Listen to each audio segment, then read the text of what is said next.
Over the last few weeks, I've been chatting to a number of landlords. Particularly, there's two conversations that really come to my mind. And both of these are individuals who are quite well known in the property sector. They've got good sized portfolios, it's their full-time job, they're really committed to this business. But both of them told me how frustrated, how fed up and worried they were about their business. Now, I want to share with you some statistics today because the private rental sector is really an incredibly valuable part of the UK economy. It serves people, it gives people warm, comfortable, permanent homes. And many landlords that I know who only have maybe, one or two properties. In fact, I think 45% of landlords only have one or two properties. So the majority of landlords only have a small portfolio. They serve their tenants well. They work really hard to make their business run efficiently and smoothly. And it's very often for a pension for themselves. It isn't a main income for them.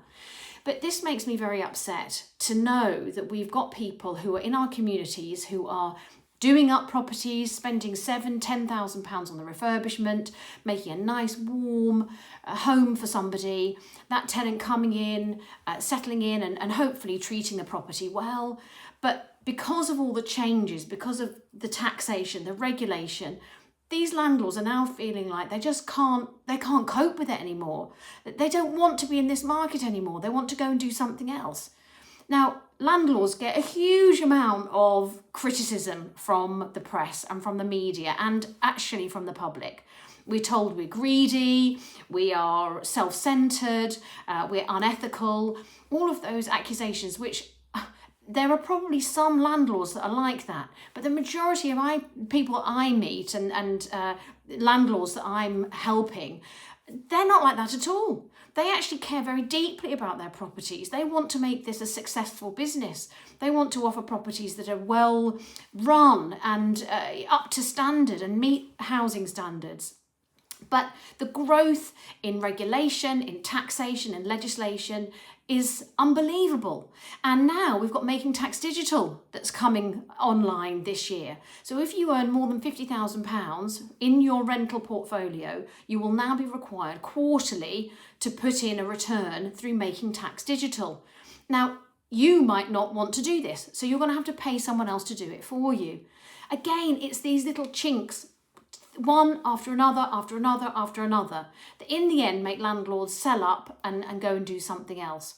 And it's a myth to think that those properties go back into the private rental sector, into the general housing market, because very often they don't. Often they're bought up by big corporations because it's been previously a rental property, so it's got all the adjustments needed, and very often it isn't even being bought and turned into a privately owned family home. It's going back into the private rental sector, but under the guise of a much bigger corporate owner. So I want to just share with you some key statistics, and these are ones that really should worry you if you're concerned about rents, because this is where it ends up. Ultimately, it's the tenant who pays for the cost of these additions that the landlord is having to shoulder. Some landlords will absorb these costs for maybe a few months, maybe even a couple of years, but eventually someone has to pay for them. And if you are a tenant, if you're renting a property, the cost will be on you. You will end up paying for it. Now, we have 4.5 million households in the private rental sector in England. That equates to 20% of English households are in that private rental sector. So 1 in every 5 properties is a rental property in England. So this is a massive sector of the economy, a massive sector of the housing market. 45% of landlords own just 1 or 2 properties, so a very, very small portfolio. As of last year, average rents were £1,350. That's the average. Now that is really the price of a mortgage. A few years ago, if you said you had a mortgage of over £1,000, some people would say, oh, that's a lot of money. Perhaps if there's a bit of a north-south divide in mortgages, certainly you can buy a house for much less money up in the north than you can in the south. But nevertheless, it's a huge chunk of your monthly income if you're paying £1,500 on your rent. And that probably doesn't even include what it costs in London. I have a son who's been renting in London. He just rents a room in a shared house, and that's £800 a month for him. So £1,500, probably to some people sounds like, wow, that's really good, good price. But for many people, that's a huge amount of their monthly income gone and spent on what you could say is dead money. Because of the various different pieces of legislation that are coming in, there's a lot of uncertainty in the market, and the rate at which landlords are increasing their buying and growing their portfolio is slowing down. Now, this is a real challenge, and it's a real red flag, I think, to the industry, because when people start to stop refurbishing, what happens to those properties that are sitting on the market right now that are clearly not really in very good condition, that it's going to be difficult for you to buy and then just simply rent out? You're going to have to put some money into them. Who's going to put that money in? There's many first-time buyers who don't have the appetite to do it, they don't have the cash to do it. It's property investors that will be doing this. And what property investors want to do is to know that they have a stable, easy to understand market that allows them to very simply do the refurbishment and then rent it out to a tenant. In our current climate, though, of constantly changing the goalposts, this makes it very unnerving, very uncertain for landlords to be able to predict what to do. And this is why it's a real big challenge. And of course, as you can see, I'm wearing the colours of the party that I support, because I think that Reform are the only party who are actually going to repeal some of these regulations to allow the private rental sector to flourish again and to bring down rents, because ultimately that is the impact that it will have. Let me just read you through a list of some of the major changes that have happened since 2010. So we had Section 24, that was brought in 2015 by George Osborne, where he changed the way that income was taxed for landlords and whether they can reclaim their mortgage interest costs. Stamp duty changes. Now, we've had a variety of different stamp duty changes. First of all, in 2016, there was a 3% surcharge introduced.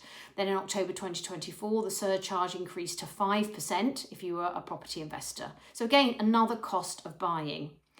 From April 2027, the government announced at the budget last year that there'll be an additional 2% tax if you're a property investor. So on the tax return that you have to do every year, you are going to be paying an extra 2% if your income is from property. To me, that's utter discrimination. Why should property owners pay 2% more tax on their income?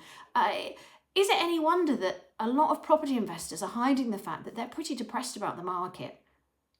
Is it any wonder that they're feeling very uncertain about whether to buy another property, whether to house another family, whether to help the local population?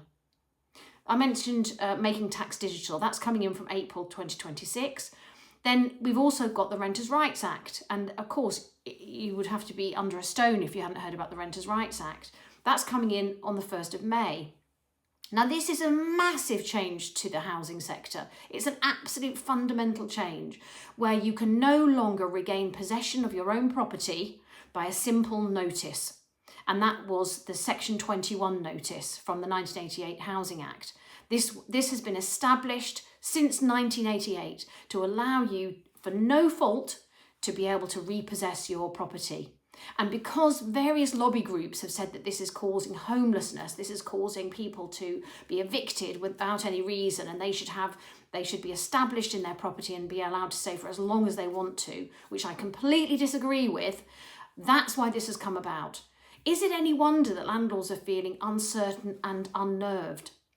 Then we've had a U-turn on EPC requirements. Do you remember that originally we were told that by 2028, if you didn't have an EPCC, you wouldn't be able to rent out your property to a new tenant. So if you'd had a turnover and you had a vacancy and then you rented it out, that property would have had to have been EPCC. Well, the government have changed their minds on that one. Ed Miliband has said, no, we're going to push that to 2030. Well, I think a clue is in the date, ladies and gents, that 2030 is going to be after the next general election. And again, if you vote for the right party, I think that is going to be out the window and overturned. But again, it's this uncertainty. How many landlords have already spent thousands of pounds getting their property up to an EPCC? And you might say, well, that's a good thing, isn't it, Wendy? It makes it more energy efficient. Well, yes, it does. But where is that money coming from? Well, ultimately, I'll tell you where. It's coming from the tenant. The tenant will ultimately have to pay. And in a healthy marketplace, you have competition. So you have competition for the same product, but provided at different levels. So for example, if I want to go and buy a house that's a bit more drafty, that maybe I'm going to have to spend more on the energy bills, I'm prepared to negotiate on the rent. And I would in fact say to my landlord, look, this is an EPC I'd like to get a little bit more of the rent because I'm going to be paying more for the energy bills. That is what happens in a healthy marketplace. You can have negotiation. The supply and demand sets prices. What we're doing here is we're completely undermining that mechanism and forcing every single property on the market to be identical. This is really bad news for tenants long term. PricewaterhouseCoopers did a report that noted that if the private rental sector shrunk by 10%, we would lose £4.5 billion per annum, which is the contribution that 10% makes to GDP of the UK. And this would equate to 39,000 jobs. So this is a lot of jobs we're talking about if the PRS shrinks by just 10%. Equally, did you know that the current contribution, the £45 billion contribution that the private rental sector makes in the UK is comparable to the GDP of countries including Myanmar, Luxembourg, Panama, Uruguay and Costa Rica? I thought that was amazing. It's a really powerful sector. It's a really powerful industry, and the government knows it's really easy to get at it. And this is why we have to stand up and fight. We have to say, as landlords, as investors, we're actually incredibly valuable to this sector. We offer good quality accommodation, we meet all the requirements, all our properties meet all the housing standards, and they're perfect for tenants to live in. And we know there's a big demand for rental property. I just want the government to get out of it. I want the government to let us run the business, create those properties, allow people to have businesses and to be in competition with one another. And I think we would start to see a great deal more of contentment, of vision, of hope within the landlord sector. And that is something which is sorely missing at the moment. And it makes me very, very upset to see it. It makes me upset to see entrepreneurs, business owners who create great quality properties for their tenants basically giving up and deciding to do something else because they cannot make this work in this environment. Thank you ever so much for watching. If you've got any questions, please put them below and I'll do my best to answer them.